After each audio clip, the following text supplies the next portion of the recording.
Hey, good morning. Economists tell me this basically means the U.S. is buying more from other countries than we're selling out, and that is leading to this nearly $56 billion trade deficit. It also reveals who we're buying a lot from, and that includes Taiwan, especially as Arizona keeps building up its chip industry.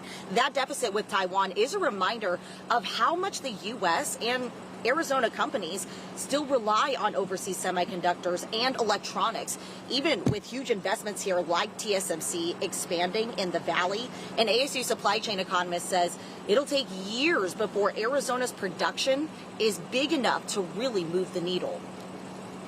We need to understand that manufacturing of a fab facility takes time.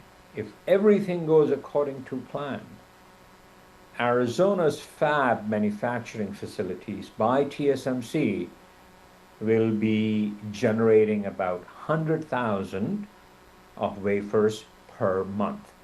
That is one. 17 million wafers per year.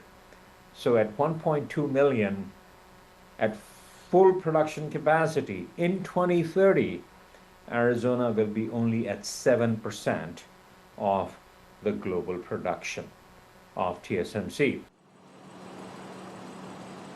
TSMC says it expects 3 fabs up and running by 2030, but there's still no timeline for the other 3. And with tariff questions plus global conflicts jolting the markets this year, economists say that uncertainty matters. They also say that this is important to keep in mind. Producing more chips does not necessarily mean prices drop. I'll explain why coming up at 5:30.